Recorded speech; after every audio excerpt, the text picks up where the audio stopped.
Bonjour à tous, chers élèves de deuxième année niveau 1. Aujourd'hui, je vous propose un exercice sur des fonctions rationnelles bien particulières.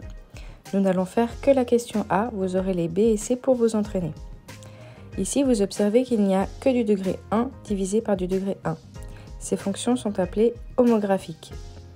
Ici, la fraction est donc déjà simplifiée et tout le reste sera beaucoup plus simple à faire.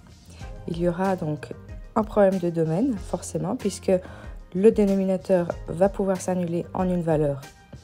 Ici, donc, posez toujours le bas égal à 0, résolvez et on trouve moins 2 sur 3. N'oubliez pas de dire R, sauf moins 2 sur 3 entre accolades.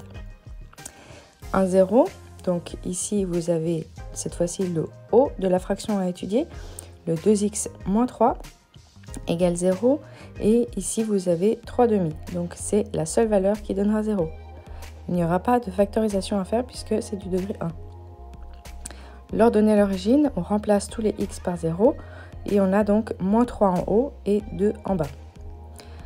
Ensuite, nous allons étudier le tableau de signes. Donc pour le tableau de signes, on va mettre les deux étages de notre fraction, un étage chacun, et puis ensuite on fera une ligne de bilan des signes.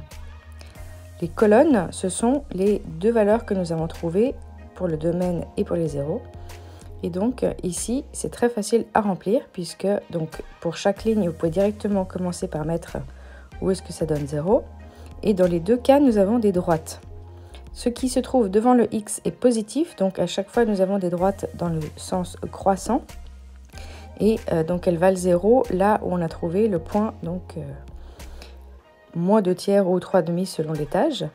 Et puis avant le 0, c'est toujours négatif et après toujours croissant, donc c'est positif.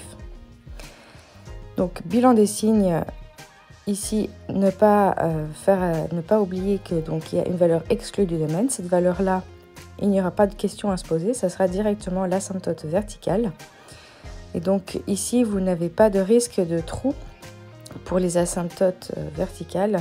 Eh bien, il n'y en aura pas plusieurs non plus, il n'y en aura qu'une seule. Et asymptote horizontale ou oblique, pas de question à avoir non plus. Ici, c'est une horizontale, on a le même degré en haut et en bas, donc on prend les coefficients dominants. Horizontale, c'est donc y égale, verticale, c'est donc x égale, la valeur donc hors domaine. Donc pour l'asymptote horizontale, on a les coefficients dominants, et pour l'asymptote verticale, on a la valeur exclue du domaine. Maintenant, il ne reste plus qu'à faire le graphique en utilisant toutes ces données. Donc, premièrement, on va poser les informations qui sont faciles à placer, c'est-à-dire le 0 et l'asymptote verticale. Donc, il faut faire un choix d'unité. Ici, moi, je vois qu'avec des fractions sur 3, je vais prendre 3 carrés pour être une unité. Comme ça, ça sera plus facile à poser. Donc, mon 0 étant 3 sur 2, ça veut dire donc 1,5. Donc, je me mets pile entre deux unités, entre l'unité 1 et l'unité 2.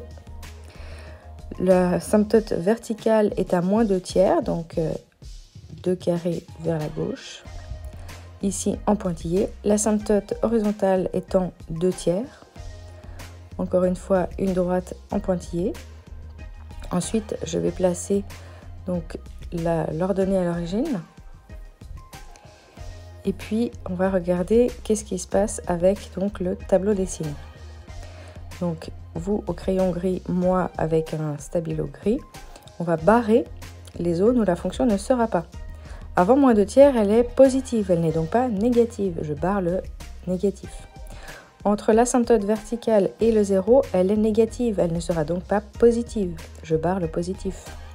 Et après son 0, elle est positive, elle ne sera donc pas négative, je barre le négatif. Je n'ai plus beaucoup le choix, je suis mes points tracés et après je vais suivre les asymptotes.